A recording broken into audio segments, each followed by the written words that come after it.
Welcome into the Autzen Audibles Podcast. Matt Prehm, Erik Skopil, Jared Mack on the show. And this is a severely long overdue podcast.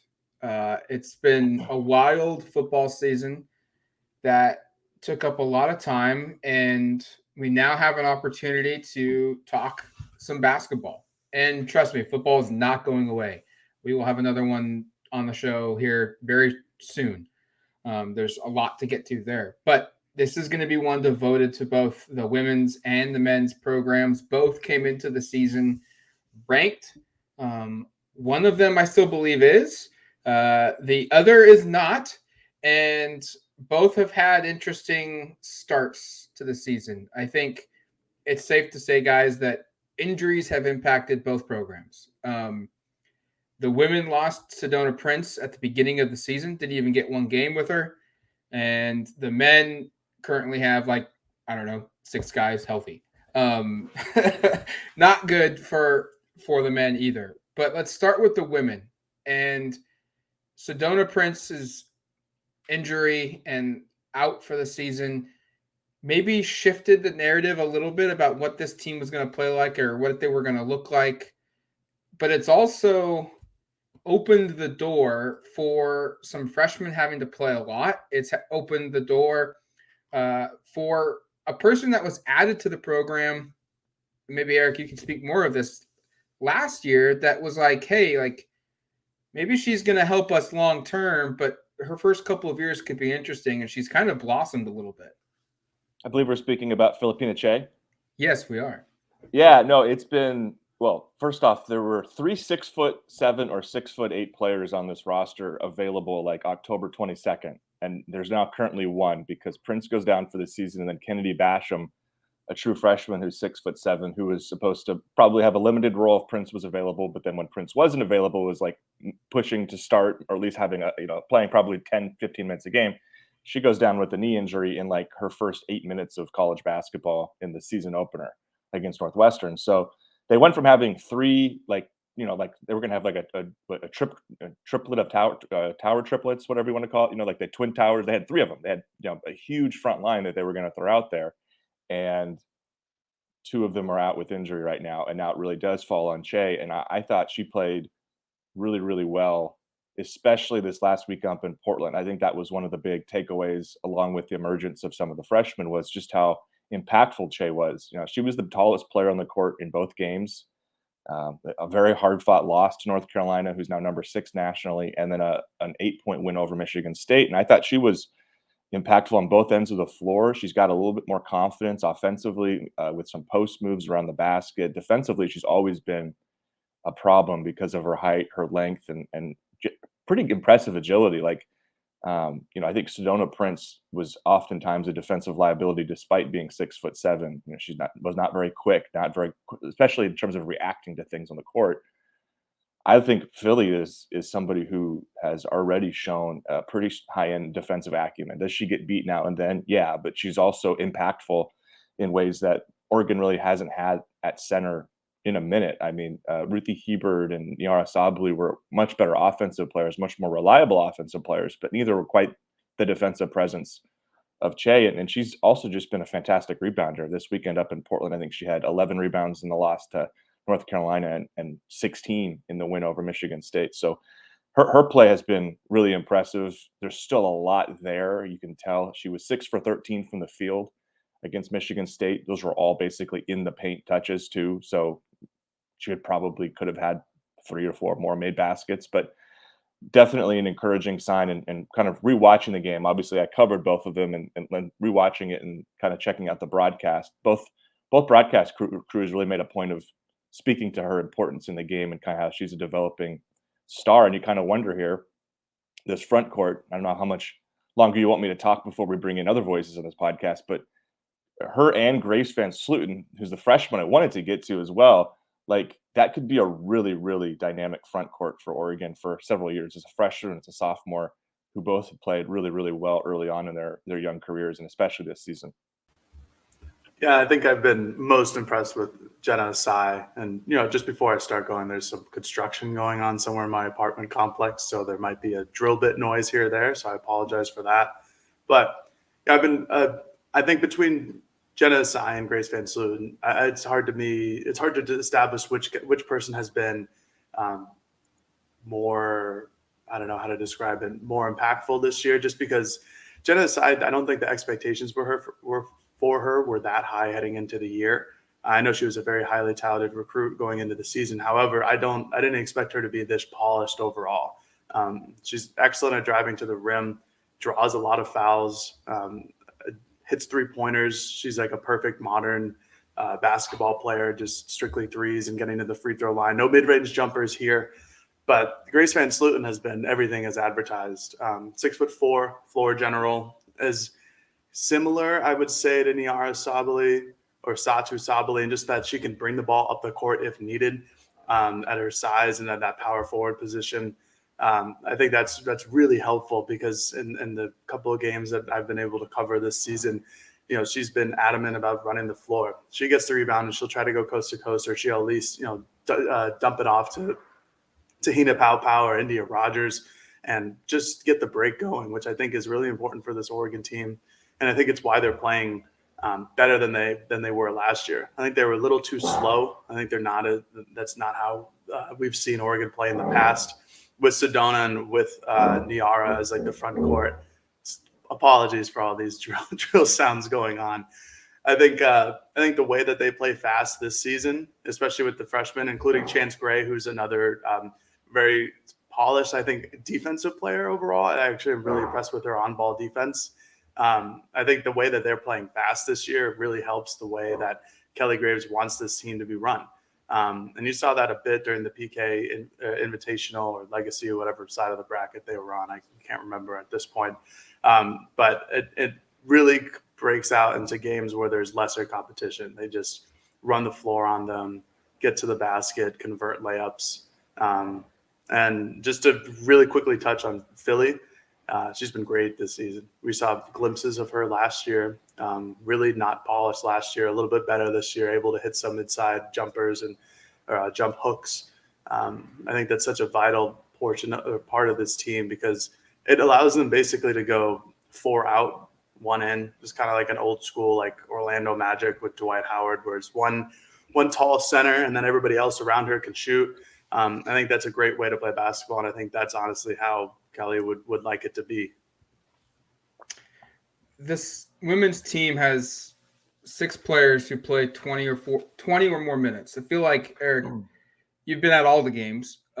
This feels like that's kind of their core rotation right there. And then they've got 3 others that have played in 6 games, all around 12 to 15 minutes. But their big 6, I think what maybe from just afar makes this team able to, make up for the lack of height or the inexperience is they're very balanced. Like it doesn't feel like there's one player that you say like, hey, every night they're going to get 20 and everybody else is going to kind of fall in because their averages from a scoring perspective are all right around the same. They've got 5 that average double figures, no more than 13, no less than 10.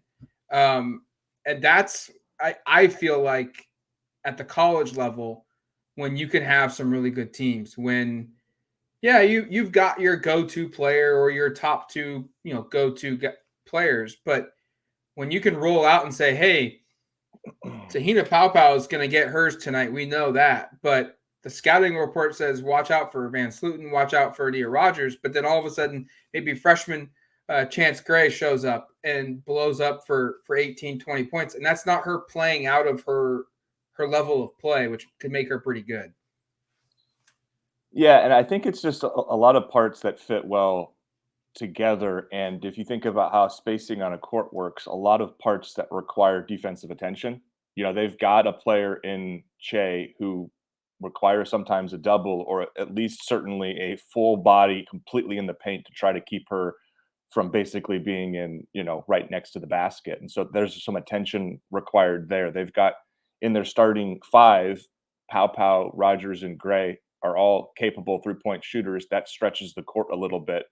And I really like the way that they play they're back to playing a lot of the pick and roll basketball that was so integral to Kelly Graves when I was at Gonzaga with Courtney Vandersloot and how she would play off players. But obviously if you're an Oregon fan and familiar with his time here, it's obviously not quite to that level, but the Sabrina Ruthie pick and roll was such a core part of this. And you're starting to see a little bit of that with either Rogers or Pow Pow and Van Sluten. And that became, I thought, a real weapon this weekend. North Carolina had a really hard time stopping that. And, Grace Van Sluten went for 17 points, 12 rebounds in that game, was excellent, kind of a coming out party on, again, a pretty big stage. So it's the fact that they have 6 players who are scoring 9 more points. You mentioned all of them over 20 minutes per game. That's obviously really a positive indication, but it's the fact that I think their skill sets all kind of work together. And Asai, as Jared brought up, is kind of this fun off the bench weapon that is just different than the rest of them. This is a pretty remarkable stat. Through her first 6 games in college, she's 14 of 16 on 2-point shots. You don't see that from a 5'11" guard very often. She gets to the rim, she finishes, and she is a downhill, get to the basket player. I mean, she's averaging about 4 free throw attempts per game. She's made 85% of those. So as Jared said, she's this kind of unique change of pace because she's bigger than the starting 3 guards, Pow Pow, Rogers, and Gray, who are all 5'7", 5'9" kind of range. She's 5'11", and she comes in with a totally different mentality that teams have to watch out for. But the other, I think the other big thing is that was really the difference in the game with Michigan State is the 3-point shooting has been far more consistent with this team than it was last year. They hit 10 of 19 from 3 to beat the Spartans, 5 from Rogers. Gray and Hurst hit a couple, but they just got more consistency from the 3-point range. Last year's team, even though we do have a couple of carryovers, there were games last year where and of course, early season, we'll see, maybe they'll hit a slump, but there were games last year where the team made 0 threes. They beat Cal on like 0 of 19 3-point shooting. And I think they had a couple other where they made like 1 or 2 out of, 20 or more 3-point shots. So there were times last year this team just couldn't hit anything. And again, we're 6 games in, they might hit a slump and have a game similar to that. But right now, there's really no indication of that. I thought they shot the ball really well in both the games up in Portland. Not quite as well against Carolina as Michigan State, but this is a team that should have 3-point shooters that should be able to stretch the court, and we've seen that. Ben Sluten and Che are not 3-point threats right now, but every other player that's in their rotation, essentially, I guess Hosendove doesn't shoot threes either, has made at least 6 threes this season. Right? I think that sort of stands out. Like they have 6 players who've made at least 6 3-point shots this season and all over 32%. So there's a variety of the way that they play offense. Really kind of lends itself to really the way I think Kelly Graves wants his teams to play. This feels, again, as somebody who watched him at Gonzaga and now at Oregon for a long time, this feels a lot more like a Kelly Graves basketball team than any of the 2 teams right after Sabrina ever did. Those teams were constructed in ways that almost forced him to play outside of the style I think he'd like to play, and frankly had shortcomings that forced it that way because they couldn't hit the 3-point shot. They struggled with developing some of that pick and roll chemistry. I think I mentioned it a moment ago that kind of pick and pop stuff is so valuable, and it's also just takes the maturation of Rogers and Pow Pow kind of figuring that out. Players who probably hadn't played in a system like that before, of kind of understanding that relationship, and then also the bigs, Van Sluten being already good at it, and Che developing a little bit more and becoming more reliable in terms of catching the ball on the run, which is hard for a big person. So I just think the offense, you feel really good about where they're at, averaging about 85 points per game. Both games up in Portland were awesome in terms of just the caliber of offensive play, I thought, on both sides. And the Ducks certainly look like a team here where we're going to get into their first conference game on December 11th against Oregon State, where they could push some teams in the conference. It's a really good year for the conference, by the way. You go look at the top 25. I think there's 6 teams in there from the Pac-12. It's going to be a dogfight, but this team looks capable of at least kind of throwing some punches and hanging around. I don't think they'll win the conference. I don't know where kind of they'll finish, probably in the 2 to 5 range, but they're going to give some teams some real problems, especially if everybody can stay healthy. I'm glad you brought up the fact that this looks more like a Kelly Graves offense, because it really does. And you mentioned the pick and roll, but you also mentioned that Grace Van Sloten isn't much of a 3-point shooter, and she's just not. But she at least has touch in the mid-range. She can at least space the floor in that sense as well, which again gives these open looks to more people because you have to defend all 5 players, like you mentioned, which is exactly what the Sabrina Ionescu teams were. And there's no generational talent like Ionescu on this team unless Grace Van Sloten turns into something. But I doubt, not that she can, but I doubt it because it just doesn't happen that often. That's why it's called a generational talent. It's also year one, where even year one of Sabrina was nowhere near what it was by year 4. So even if she ends up being that, this is going to be a hollow version. But she's still really damn good. She knows the game really well, and having a player like that for Kelly at his disposal to just give the ball to and kind of have her make plays or create her own shot or finish around the rim, which she does well. It's just a luxury at this point. I mean, defensively, if we want to get into it, I know Kelly Graves' teams have never really been known for defense, but it really helps when you have somebody like Philly Che in the middle because that just she might not put up all the stats that you want. She'll get her rebounds, but maybe she won't finish with the amount of block shots that you think she would. But she does an excellent job of just standing tall in the middle and making other players think about her, making other players who drive the lane think, all right, well, where is Philly? Where can I go? Where can I not go? And I think that's done a really good job this season. Teams are going to find mismatches against her if there's a smaller big, someone who's like Grace Van Sloten size who just can move around Philly. But more often than not, I feel like that's going to be a defensive advantage for Oregon having her there. Chance Gray is an excellent on-ball defender. I think she's just probably in the couple games watching just like the most or the quickest, the lightest foot speed that they have on the roster at this point. She's still raw offensively, but defensively, I think she could be an impact person, especially with Indy on the other side. Nothing crazy. Speaking of crazy, the videos just all kind of moved there for a second, but defensively, I think this team will be fine. Like Erik said, I think there'll be a fighter's chance in the Pac-12.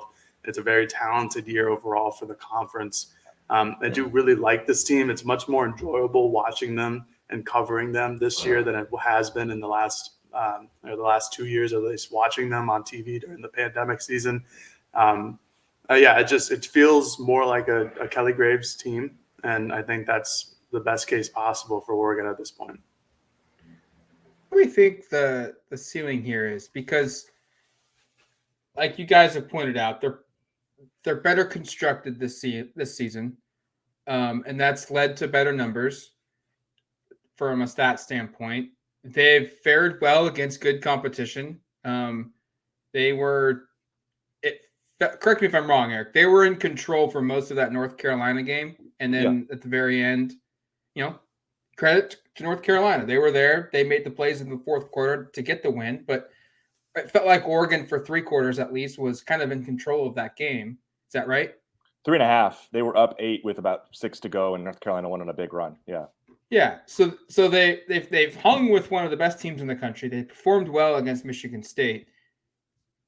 What's the ceiling here? Like, do you want to get into it and say maybe they're going to be better than we expected? Or is it still kind of hey, this is a tournament team. We just don't know how far they are into the tournament? Yeah, I think they're ahead of where I thought they'd be just because the freshmen are probably better contributors. I had heard so much positive things on this podcast too from Kelly Graves about Grace Van Sloten, and she's probably even exceeded a little bit of it in terms of just her confidence and her readiness to be the best player in the court for Oregon for stretches, which you don't always see out of freshmen like Jared, and we kind of talked about earlier. I think Philly is a step ahead of where I thought she'd be. Jenna Asai is certainly much further ahead. I thought she was going to be, probably close to the end of the rotation, and she's now your 6th man come in and put up 15 points, in a big game like she did against North Carolina, where she had a bunch of tough baskets getting to the rim. So they've got pieces that are above where I thought they'd be. The big thing for me, and we haven't really talked about it, is just the lack of numbers. And they have 9 available players right now, and that's just really a tough spot to be. And one of the things I was going to say about the defense was what was really impressive over the weekend was Che was only was able to stay out of foul trouble. She only committed 3 fouls in both games combined. So that allowed her to be on the court for the majority of a game. There's going to be a night where an opposing team goes after her and she picks up 3 fouls in the first half, and they're now playing without the rim protection, without their size advantage, without their rebounding advantage. And that's going to be a problem. So I think the depth on this team will potentially cost them some games, the lack of it. The talent on this team, to me, is up there with basically anyone in this conference besides Stanford. And, Stanford, I don't think that's speaking out of turn. That's a team that is literally built around multiple top-ranked players in the country in their recruiting classes. They have their own 6'8" superstar center, which is much more far along, and Lauren Betts, she's the number 1 player in the country, true freshman this year. They are a problem, but I genuinely think this is a tournament team. First off, I feel confident with that. They played 2 NCAA tournament caliber teams. That was what Graves described Carolina and Michigan State, and really held their own. Could have won both. They split them. I think you feel pretty good about the outcomes there. But they need to stay healthy, and they need to avoid foul trouble in the front court, because if they were to have a game again where Shea gets into foul trouble, or Van Sluten, or unfortunately maybe both, you'd be looking at a spot where you've got Taylor Hosendove as your only post player, and you'd be playing, basically 4 guards and a 6'2" center. So that's a pretty undersized lineup. But the ceiling is really high, and the top tier talent is certainly high on any given game. They could go and compete with just about anybody. I'm not saying they beat the Stanfords of the world, or the South Carolina, or the UConns, or some of those sort of teams, but they could certainly give them a challenge, just because Oregon does, as we established earlier, kind of throw the kitchen sink at you defensively in terms of what they can do offensively, with all the shooters, with the size down low, with the versatility of a Van Sluten, with the Cy being kind of that off the bench slasher sort of type of player. They really have a fun complement of weapons, but to me, it really does come down to the numbers and from a depth perspective. And it's women's basketball. Injuries happen at a higher rate than it seems like that they do on the men's side. Although this year, as we'll get to in a moment with the men, maybe not. But say, watch it. The men are pretty bad. Be careful. They're having the year from literal hell. I don't understand how that's happened. Someone's going to have to explain. We're going to have to get Matt's explanation on that. But just the law of averages is there will be a player who suffers some sort of thing here or there that costs them games, and now you're down to 8 players or 7 players, and that could get really hairy. But if everybody is, knocking on the wood here in my apartment, stays healthy, this is a talented team that could make a run and could beat, again, most teams in the country, on any given day. And again, they were very, very close to beating North Carolina. Probably 2 or 3 things go their way. They do. I rewatched it a couple nights ago.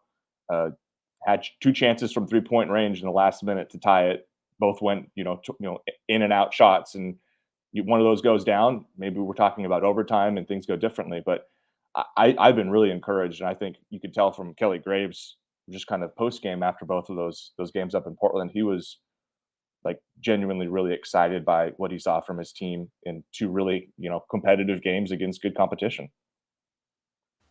Yeah, like Erik mentioned, I think that this team is exceeding expectations, at least in my opinion. Mostly because you weren't really sure what you were going to get, and then you have, Sedona Prince on the day before. I think it was the day of the first game of the season, or no, the first scrimmage of the season at MKA. Announces that she's not playing with the team. She's undergoing surgery on her arm. And you kind of look at it, it's like, well, how good is this team going to be? But like Erik mentioned, the freshmen have stepped up. I think, Grace, obviously, Jenna Asai, as Erik mentioned, I mentioned earlier, is a player that Oregon I don't really think has had in the last couple of seasons. Just somebody who, gets downhill, gets to the basket, shoots threes at a decent clip, plays good defense as a true freshman, fits in really well. You can't even tell that every once in a while she'll make a freshman's mistake, but that happens. That's a freshman mistake. It's called that for a reason, but she fits in really well with the system. And again, Chance Gray, like I mentioned, she's starting for this top 25 team, playing good defense, hitting shots on occasion. Again, not a polished offensive threat, but in the couple of years that she stays at the program, I think that could really help. The ceiling on this team, it all comes down to health, like Erik mentioned, and the lack of front court depth will get them in trouble at some point, just because there are going to be other teams in this conference, in the country, that have good fundamental post players. that are going to get Filipina Che to bite, draw her fouls, get her out of the game, and then suddenly Grace Van Slooten is your center potentially, unless you want to do Taya Hansen or Hosendove, and that's not the best idea. But Van Slooten is 6'4", but she's not a great post defender. There's going to be opportunities for other opposing teams to get Oregon into foul trouble.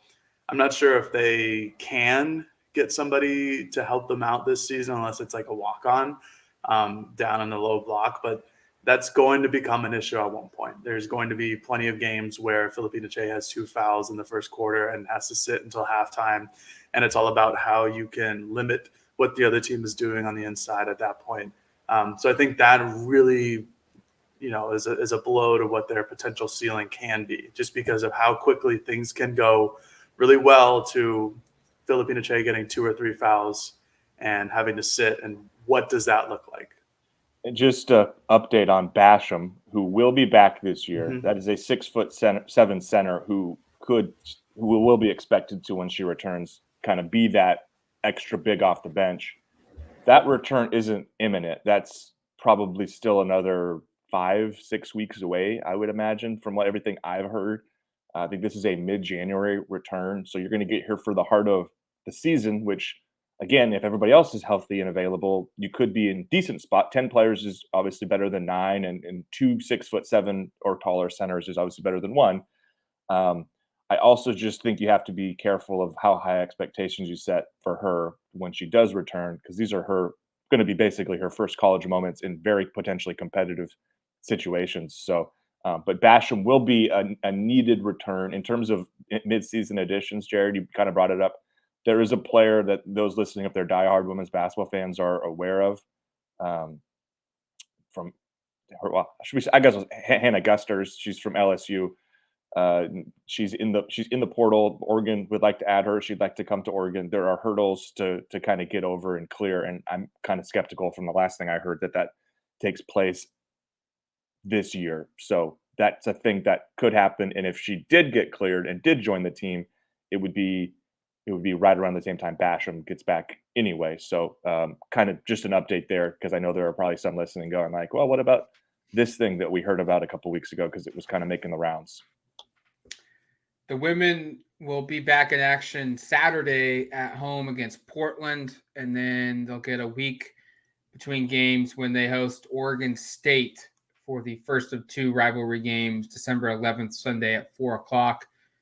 And then their homestand continues with non-con games, the 15th against Eastern Washington at home, and then College of Charleston on the 18th. And then they'll wrap up non-conference play by going and playing in their second tournament of non-conference play. I love it. I love preseason basketball tournaments in San Diego too. If they could just waited a couple more days, we could all potentially be there. They play Arkansas and then potentially USF or Ohio State. Let's take a quick break. When we come back, we'll dive into the MASH unit that is also known as the Oregon Men's Basketball Program. All right, welcome back to the Autzen Audibles Podcast.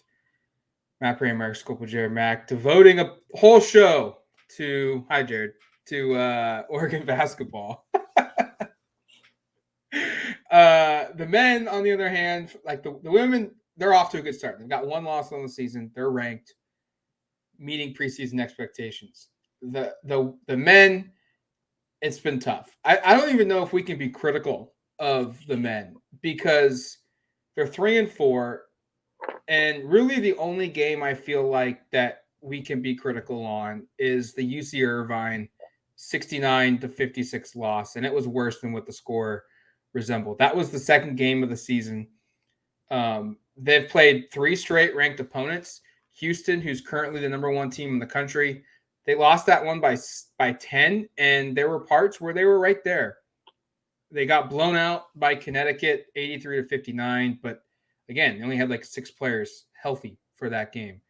And then they almost beat Michigan State, who at the time was 12th in the country. They lost that one by 4. And then they got a break by playing an unranked opponent, but that opponent is named Villanova, and they're not Villanova of the last couple of seasons this year, obviously, but it's still a program that's well respected. They won that one 74-67. So if you're trying to get yourself familiar with the basketball team and you want to know what the status is, why are they 3-4? It's because N'Faly Dante is hurt, Nate Biddle is hurt, Jermaine Couisnard, who is Dana Altman has said would start the season. He hasn't played yet because he's hurt. Yes, Jared. Oh, you're counting. I'm counting. Okay. Yes, I'm counting. We're up to so that's now. Jermaine Couisnard. Brennan Rigsby is expected to make his season debut this week. He was supposed to start as well. Keyshawn Bartholomew, who started in place of those guys, Couisnard and Rigsby, he is hurt. And Luke Wurr has just started to return to action. He missed the first collection of games. And then Ethan Butler is also hurt and on scholarship. So they've had 7 scholarship players get hurt. Oh, and Quincy Guerrier didn't make practice yesterday because he's dealing with something. Oh, if he's going to be available Anything to play but or the not. dealing with something. how dare he deal? I don't know if it's even fair to be critical of this team just because of how many injuries they've had. There's one game I feel like it's okay to say you should have won that one because even without injuries. And Matt, wouldn't it almost be fair to be pretty complimentary of the last 2 games up in Portland? At least I feel like Absolutely. they should. Friday's game, Sunday's game, where again I was covering my own game, so I didn't get to watch much of the Sunday game, but like you look at the box score and you've got walk-on starting, you've got guys who you probably genuinely have never heard of playing like a dozen minutes in some of these games, and they were right there with Michigan State. I did catch the kind of the tail end of that one, and then held off Villanova to win again, despite basically playing with like a skeleton crew. They had like five players and a bunch of walk-ons in that game. So like I think if anything, you can feel kind of encouraged of let's. It's a little bit similar to the women's basketball team a year ago where they had their 3 best players miss like all of non-conference play. And then you're kind of going, okay, well, once everybody does get back, we're seeing some kind of encouraging signs. Maybe it gets good. Maybe that's a bad example because it never got that good. They had some good runs, but ended up kind of being a disappointing season. I was but going to say. But it was the same kind of thing, though, where you kind of going like, well, most of the good players are out. So like we can't draw too many conclusions. Like, Matt, none of these are season-ending injuries. Correct me if I'm wrong. No. Couisnard should be back beginning of the year. Rigsby should be back this week. Biddle, we don't know. It's a foot injury. He's in a boot. Dana Altman said he re-aggravated the injury that he suffered in Canada in the month of August. And so he's a big man. They're always cautious with big men. Butler, don't know when he gets back. He hasn't played in his career though. Luke Wurr is back playing, but Dana's like he's so raw. He didn't get cleared to play until the night of the UConn game. So like he went into the PK85 without any practice. But none of them are season ending. It's just can they tread water until a collection of them get back. That was just going to be my point was if you want to be glass half full, which we do try to be on this podcast from time to time, you just kind of think, okay, let's hope everybody at some point is available together. And if they can just, as you said, sort of tread water, win a couple of these games, hopefully not lose any games to teams that they shouldn't. Again, there's some games on the schedule coming up that you think you have to win. Hey, maybe they can put themselves in a chance, in a spot to get hot in conference play. Probably going to need, I don't know how much of a run to make a tournament in terms of like, do they need to win a conference tournament? Are we in that place? I don't think we're quite there yet because you could probably, if you're the selection committee, as we said, make some excuses for this early start, this kind of slow start. But like, there's not a reason to quit on your season. If they were 3-4 and everybody was healthy, you'd be like, oh boy. But the fact that they're 3-4 and nobody's healthy is maybe like not even a bad thing. That's a good way to look at it, and that's kind of how I look at it. Honestly, is it's one thing if you lose 1 or 2 guys, and it's the selection committee and a lot of people won't make excuses. But when you lose 6 or 7 guys for a significant period of at least the early season, which is where you build up all the chemistry, That's a big thing to look at. That's a big hindrance to Dana Altman and staff. But the last couple of games, I think the takeaways have been they're getting the younger guys going and they're getting Will Richardson going. Will Richardson was phenomenal this past weekend at the PK 85 or the Invitational, the Legacy, whatever you want to call it. Like we talked about on the Monday podcast, our mailbag edition, Matt said, I think like Will Richardson didn't play 46 seconds out of 80 minutes in the final two games of that. Great conditioning, very impressive, Will. B, he was excellent during both of those games. He finally got to a good start. Played a lot of isolation basketball, mostly because he had James Cooper, Jimmy Coops, as I like to call him, walk on playing with him. But I had a lot of fun watching that team because it was just run and gun and playing hard on both ends of the floor. I thought Clell Ware was really good in this invitational as well.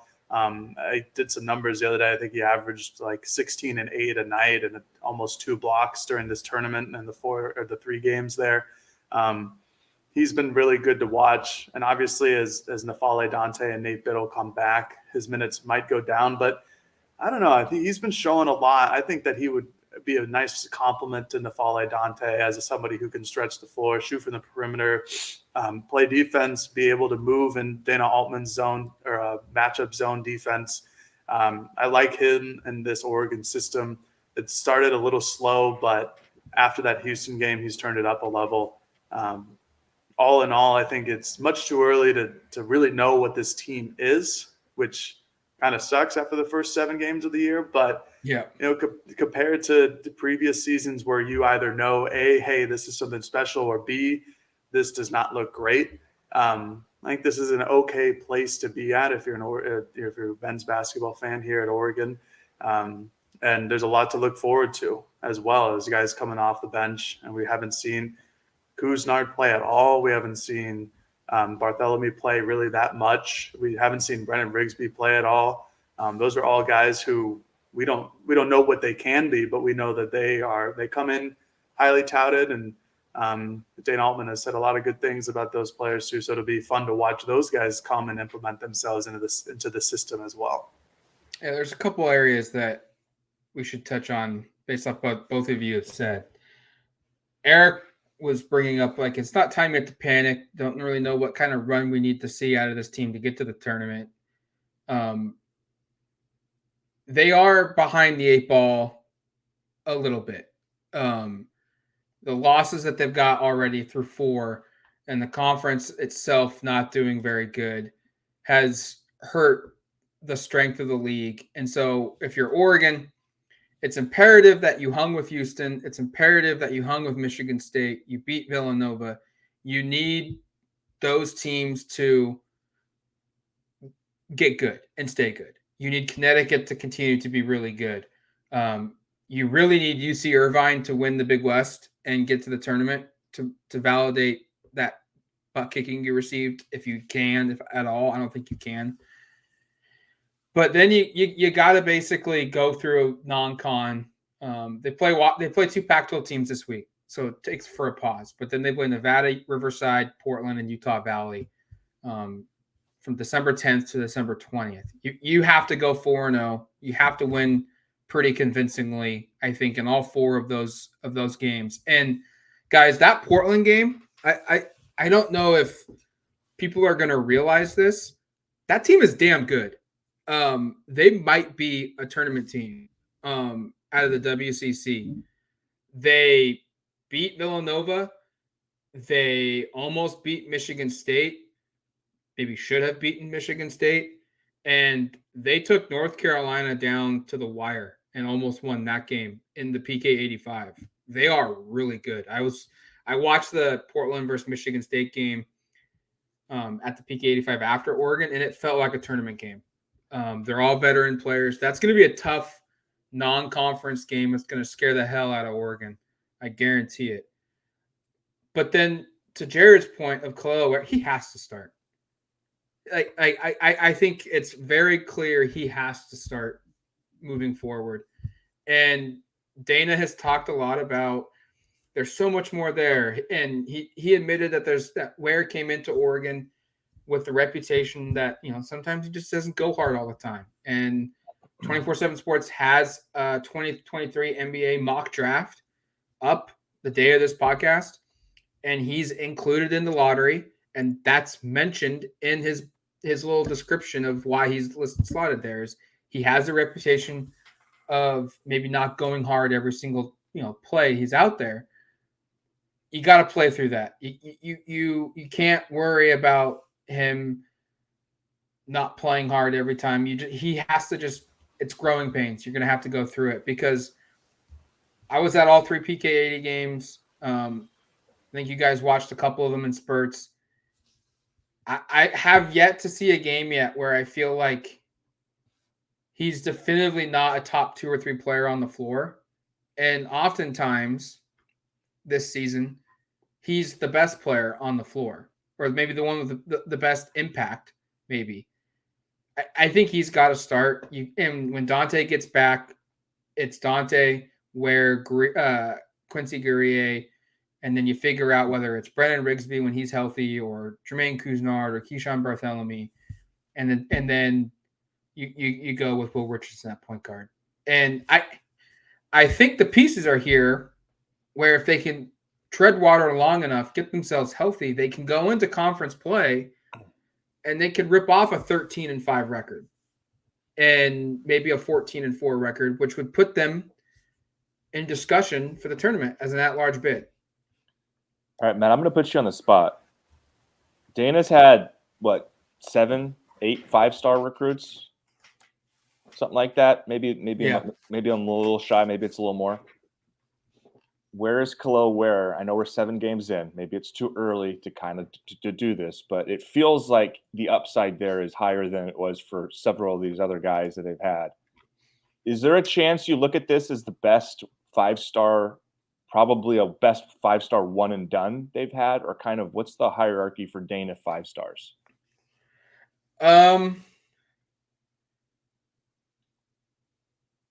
It's between him and Bull. And I know Bull only played 9 or 8 games at Oregon, but I think what kind of gets lost in his career is because it was only 9 games or whatever. Yeah, it's 9 games. He was really freaking good. 21 points, 10 rebounds, 3 blocks, an assist.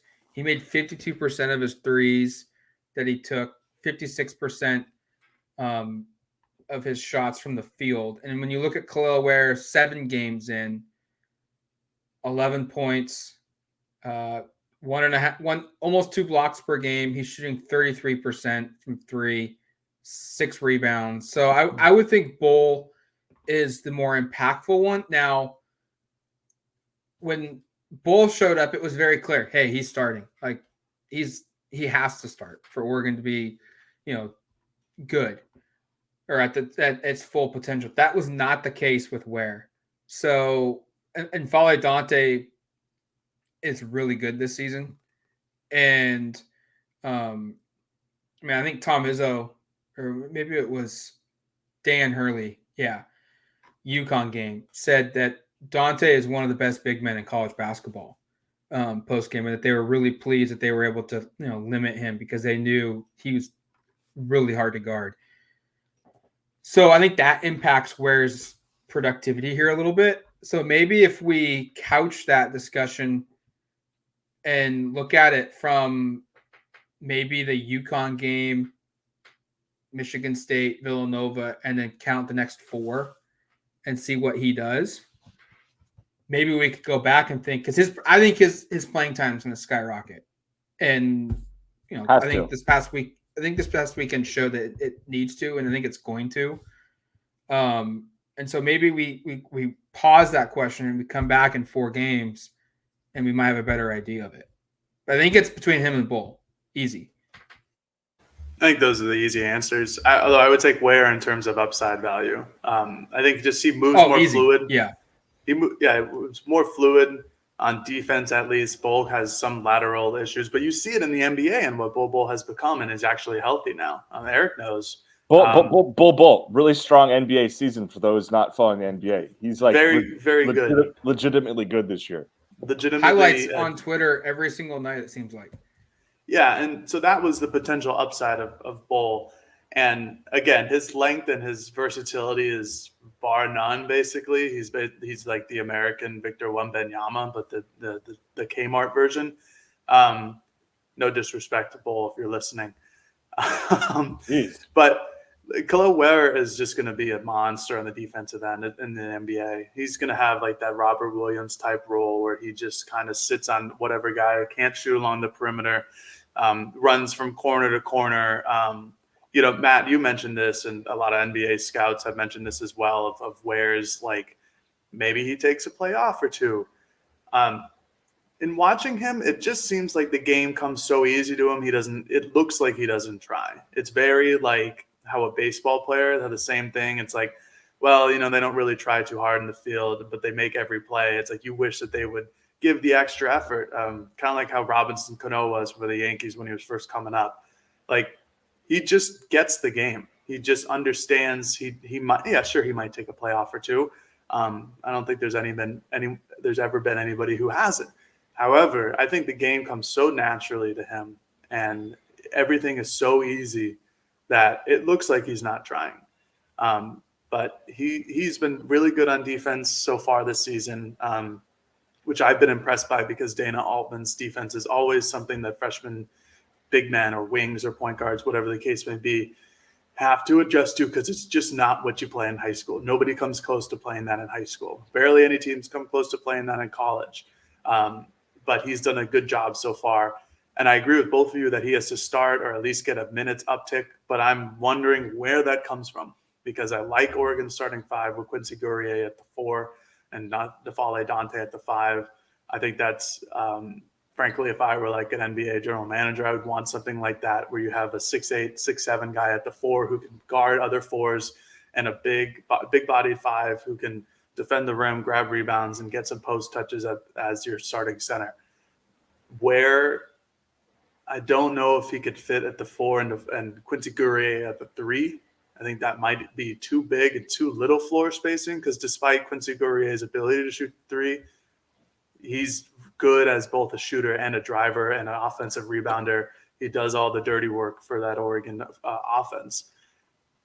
He's got to be like the 6th man. He's got to be, as soon as Defale gets a foul or 2 and they want him out, Khalil Ware has to come in. I don't think it should be Nate Biddle. I don't think it should be Rivaldo Soares if he's coming off the bench, which he won't be for the foreseeable future. But I agree with both of you guys that he needs a minute uptick. He's just the more he learns, the more he plays the game at the collegiate level, the better he's going to become. Yeah, the who you pull off is going to be a really tough decision to make. And if it was a couple games ago, it would hurt to say it, but I would say you pull off Quincy Guerrier because he hasn't played really effective basketball, but he looked really good against Villanova. He still made some fouls that were questionable, but he looked really good in that power forward role like you talked about. He hit threes. He went down on the block when he was being guarded by smaller defenders and kind of did, what we all kind of expected of him this season. And I would hate to pull off his leadership too. That's a big thing for me. And so maybe for Dana, you just have to figure out how you can make this work. I don't know. That's a tough call to make. Because one thing I think that's really special about Khalil Ware is Jared brought up he just looks more poised than a freshman. And I thought this weekend he did a really good job of all season, really, of not getting baited to block shots. Like we see that with freshman big men. Like Okoro was famous for it, trying to block stuff he had no chance of blocking and would get a foul. We saw Jordan Bell as a freshman set a school record in blocks, but also picked up a lot of fouls because he was so aggressive doing it. 2.7 blocks per game for Jordan Bell as a freshman, 2.4 fouls per game as a freshman for Jordan Bell. 2.7 fouls per game as well for Kenny Wooten. And when he was a freshman, Khalil Ware averages 1 foul a game. Almost 2 fewer fouls than these two guys. And his blocks are pretty good. 12 blocks through 7 games. He's almost averaging 2 blocks a game. And yet he doesn't commit fouls. And I tried to ask Dana about it, and he quickly does not praise his players and went and talked about he needs to do this and he's coming along here, but it could get better, yada, yada, yada. But just if you want to watch those games again, just watch it how he always stays on his feet. To Jared's point, he knows the game so well and knows that, hey, I'm 7 feet tall and my wingspan is probably almost 10 feet. I can just keep my hands up and I can impact everything without having to jump. And that's how you stay out of foul trouble. And it was very clear all 3 games that when teams got down into the block and he was there, he impacted everything, which you haven't had at Oregon in a while. All right, Matt, I was just going to ask this because it kind of got me thinking a little bit about how we talked about how the women are starting to play like a Kelly Graves coached team. Like they just kind of have that resemblance. The men haven't had consistent rim protection like they potentially have this year. It seems like they've got on the perimeter a player you can rely upon in Will Richardson, who fills in some of those. Usually there'd be a couple other running mates for a Will Richardson. But I was just going to say, when everybody gets healthy, could this resemble a Dana Altman coach team maybe more than some of the previous versions? It seems like since the pandemic, both the men and the women have had a hard time kind of constructing rosters that fit the personalities of their coaches. Feels like the women are getting, I think this looks like a Kelly Graves coach basketball team, having been around it for a while. Do you feel like this could, best case scenario, everybody gets healthy, kind of resemble some of the Dana teams that were at its best, or is it a little different because they're so big up front? Like, kind of how do you kind of perceive what this team will look like when everybody's back?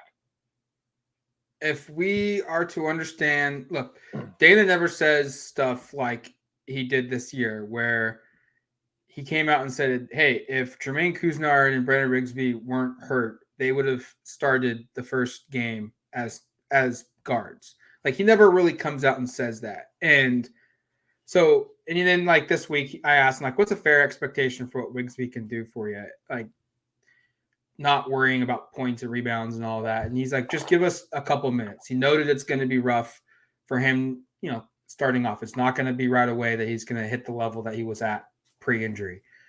But if one of those guys can get to where they were before the season started, I think this team could resemble more of a Dana Altman team. And what's scary about it is that Final Four team, they were elite. They had elite big men, but they weren't really like big men. Jordan Bell was 6'9", shot blocker. He was like, Boucher was 6'11", but he didn't play in the tournament, or 6'10". Dante is like Jordan Bell, in my opinion. Maybe not as much of a shot blocker, but good rebounder, good post defender, finishes everything around the rim. He's just bigger than Jordan Bell is. And now that we've seen him healthy before he got hurt, his athleticism was off the charts. He looked like a totally different person. Khalil Ware is the Boucher counterpart. He's just bigger. And Dylan Brooks is a much better 4-3 man than Quincy Guerrier is. Peyton Pritchard and Will Richardson, I would probably lean Pritchard.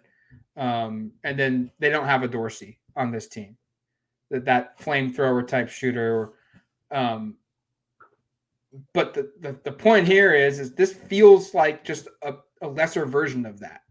And the gap's pretty big, sure. But this feels more like a Dan Altman team, the way it was constructed. If everything comes back and plays like it is, to the point where, they could be, if they get healthy, they could be a really damn good team come March that you don't want to play. The question becomes, can they avoid enough losses where they're not having to sweat out March Madness selection show as a play-in seed, or are they all the way in? And I don't know if they can get there yet. You know, that's because it's a lot of injuries, and getting these guys back into gear is going to take time. I don't know if they have enough time.